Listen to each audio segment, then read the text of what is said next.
अखंडमंडलाकारं व्याप्तं येन चराचरं तत्पदं दर्शितं येन तस्मै श्री गुरुवे नमः। अज्ञानान्धस्य लोकस्य ज्ञानाञ्जनशलाकया चक्षुरुन्मीलितं येन तस्मै श्री गुरुवे नमः। अध्यात्म विश्व विज्ञान यूट्यूब चैनल पर विश्वरूप परमात्मा का यथार्थ दर्शन इस शीर्षक के वीडियो के उत्तर में कुछ आपत्तियां या कुछ जिज्ञासाएं, शंकाएं हमारे प्रिय मित्र ने प्रदर्शित की है, जिसका हम विचार करेंगे। आपने वीडियो में ब्रह्मांड को ही परमात्मा घोषित कर दिया है, परंतु इस विषय पर कुछ प्रश्न हैं। एक, सारे ब्रह्मांड को हम एक ही बार में कैसे देख सकते हैं जैसे अर्जुन ने देखा?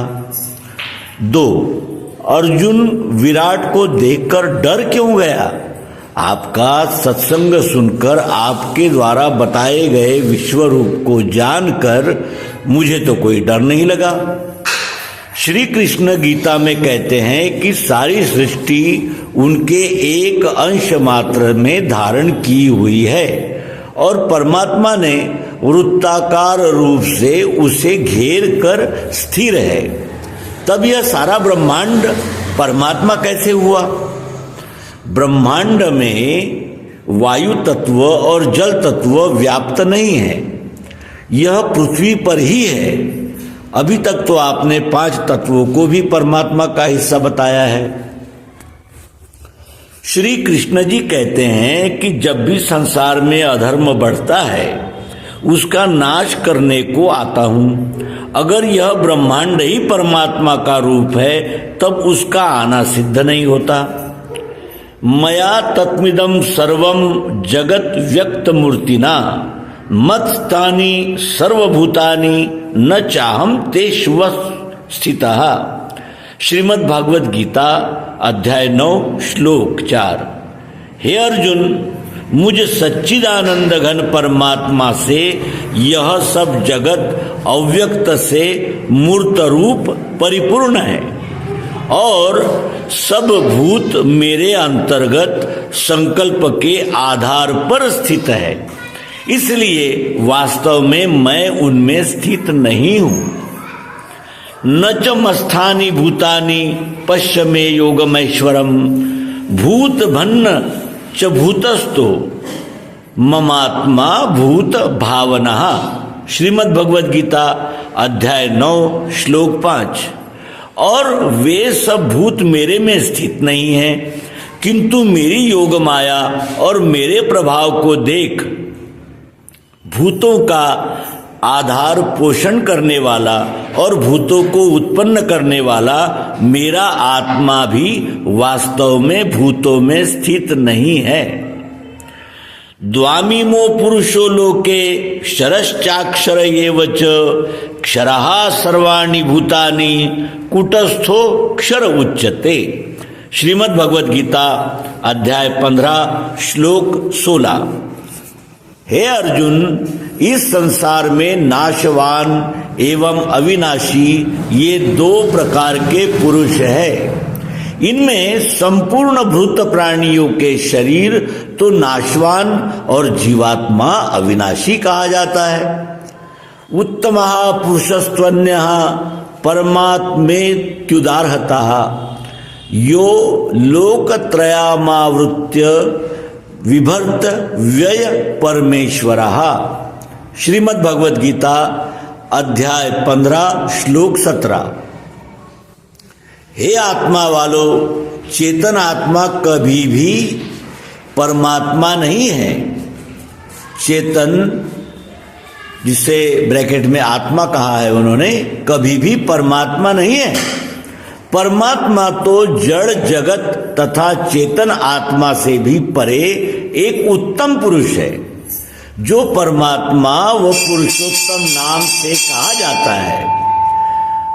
परम तत्व वाले श्री कृष्ण जी महाराज ने गीता में स्पष्ट कहा है कि तथा उन दोनों से, शरीर व जीवात्मा दोनों से उत्तम पुरुष तो अन्य ही है, जो तीनों लोकों को आवृत्त करके सबका धारण पोषण करता है एवं अविनाशी परमेश्वर और परमात्मा ऐसे कहा गया है।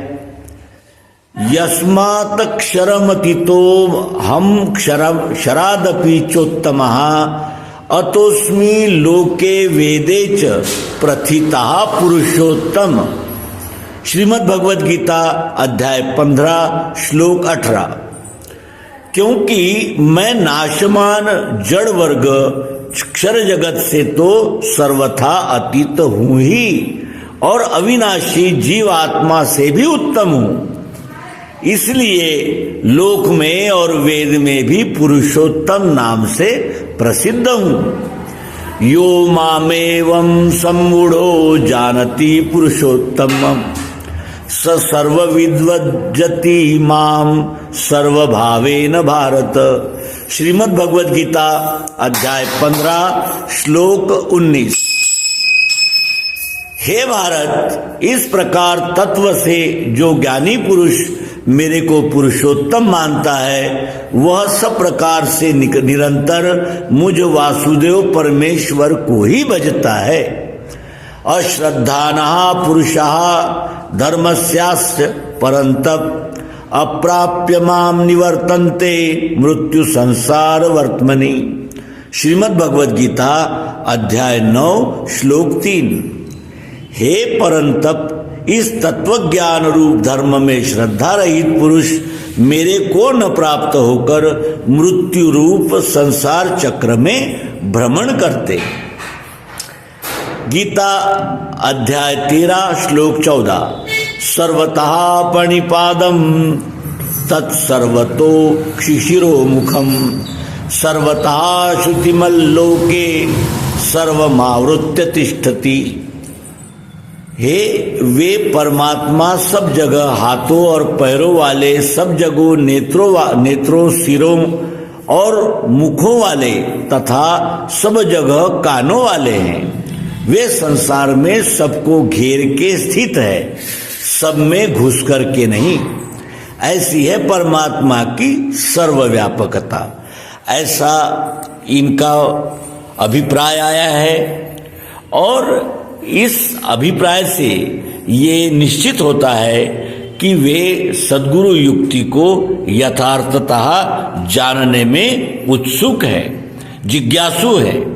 और इस जिज्ञासा के प्रत्युत्तर में हम इन प्रश्नों का विचार उनके समक्ष रखेंगे। इसमें खंडन मंडन का कोई विभाग नहीं है, कोई भूमिका नहीं है। इसमें खंडन मंडन करके वाद विवाद करना इस चर्चा का उद्देश्य नहीं है। इस चर्चा का उद्देश्य है कि एक एक कण में वो परमात्मा उपस्थित है, ये हमारे तत्व चिंतक अनादिकाल से कहते आ रहे हैं, जिसका उद्घोष श्रीमद् भगवद गीता और भागवत करते हैं। आइए वेद उपनिषद समाहित करने वाले इस सत्य का हम प्रायोगिक पद्धति से और अपने संपूर्ण तर्क शक्ति का उपयोग करके निराकरण करें और आत्म संतोष को, और जिसे कहा जाएगा कि निसंशय स्थिति को प्राप्त करें। धन्यवाद। नर्मदे।